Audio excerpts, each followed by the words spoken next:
Hey guys, welcome back to another episode of R&D Garage. I want to extend a warm welcome to all my new subscribers. Thank you so much to subscribing to my channel, watching my videos, and liking them. Well, today I'm taking you guys on a little field trip to our local pick and pull salvage yard. These places are great. To me, they're almost like little treasure spots because these are the places that you come to find hard to find pieces that you just, can't find in your local part shop anymore. Things like older trailing arms, bits of interior, things that can swap from one car to another. It's just pretty awesome. So we're gonna go through a couple rows, show you what interesting finds we found today, and kind of give you guys a bird's eye view of what to expect. For example, here's this old Honda CR-V. Now, we don't actually own a Honda CR-V at home, but this could mean something special is coming soon. We'll let you guys decide about that. As you know, all the Hondas, the parts swap into each other, motors swap into other Hondas, interior parts can be used as well. And so even these are fun to walk around. It's always about 20 degrees warmer at a salvage yard, so dress appropriately. You will get dirty. So again, either wear dark colors or make sure everything's machine washable. And pretty soon I will show you what tools are perfect to bring. So here we found the most unsafe car at the salvage yard. Any of you guys remember the Corvair?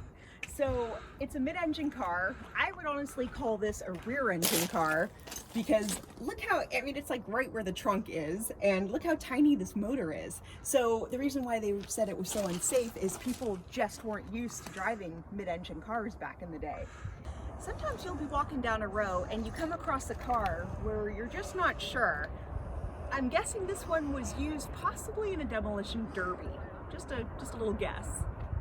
And then you see some where all you can hope is that everybody was okay. Really scary. This was definitely, the jaws of life were definitely used on this car. Hey guys, so I'm gonna give you a little crash course on what to wear and a little bit about what to bring when you go to a salvage yard.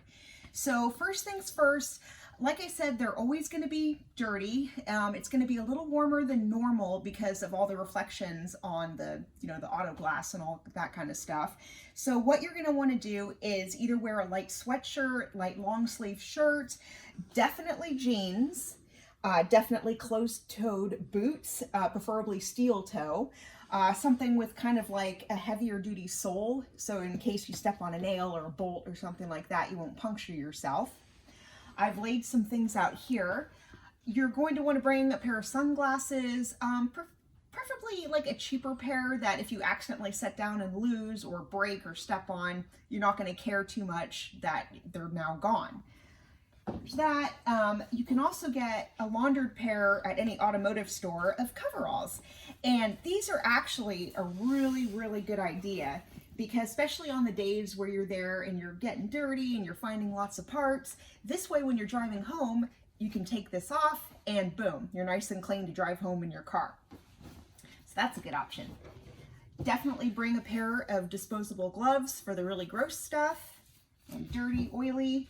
And then for the cleaner stuff, you can just bring your own mechanic's gloves.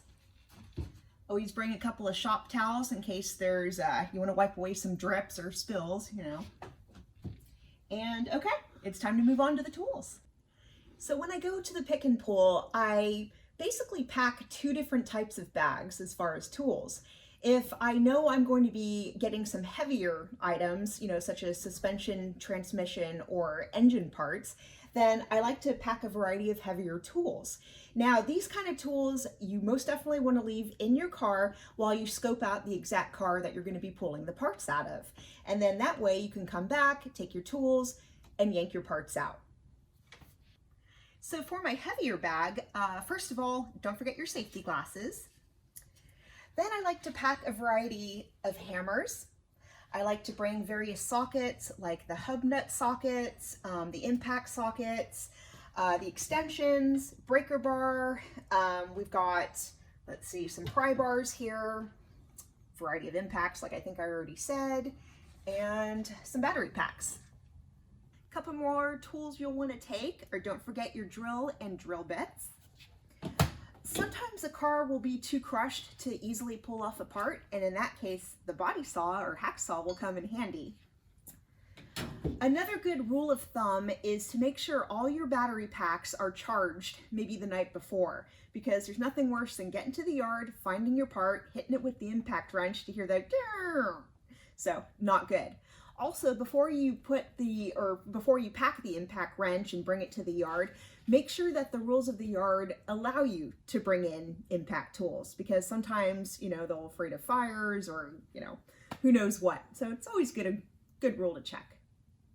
Now you know why this is the heavy bag. So I'm going to throw even more tools into the mix, like these handy dandy tin snips. These are good for cutting through body panels. We've got an adjustable crescent wrench, which is awesome because then you've basically got almost every size wrench out there. We've got these channel locks. And in case you forget everything else, everybody's favorite tool, the vice grips. So now we're moving on to the light bag. So just a quick note, when you buy a power tool, a lot of times you'll get this nice bag. These are perfect for packing up the light bag of tools for your trips to the wrecking yard. So here is kind of a small sampling of what I like to bring. Obviously you can modify this to whatever your needs are. So let's start at the top here. So we've got these plastic pry bars. So let's say you need like a piece of new interior out of a newer car. These are great because you won't scrape it up as you're taking it apart. Then of course we've got some needle nose pliers here, some other types of pliers. We've got screwdrivers. We've got a couple of smaller pry bars, of course a flashlight.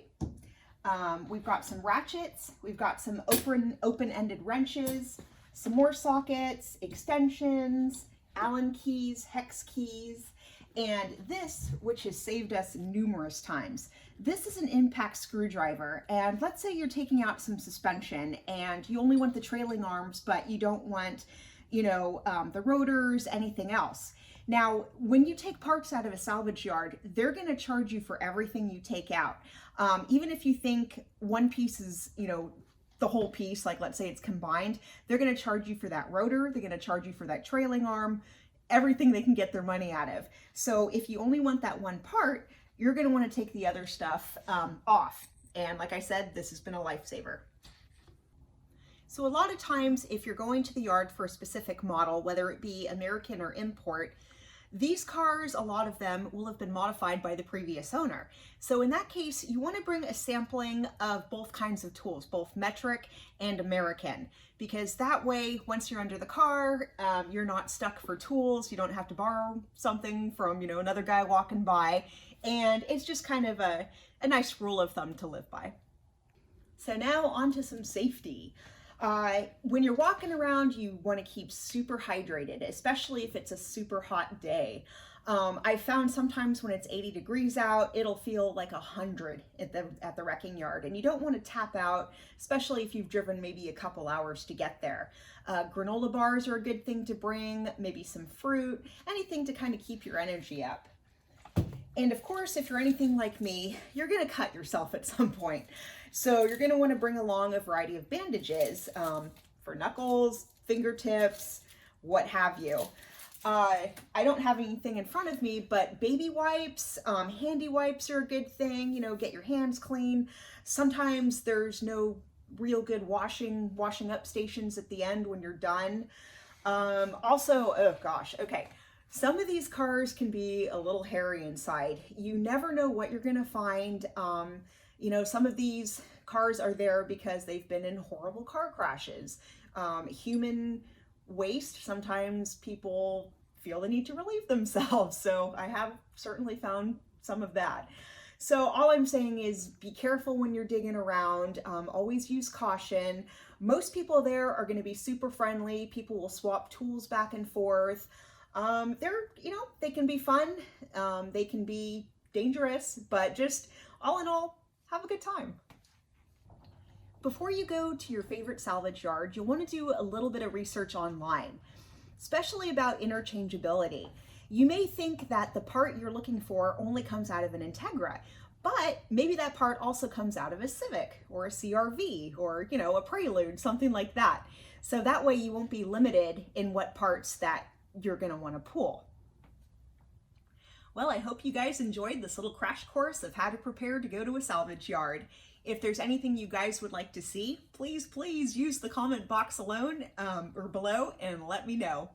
As always, thank you so much for watching R&D Garage. Thank you guys for subscribing and liking my videos. Have a great day.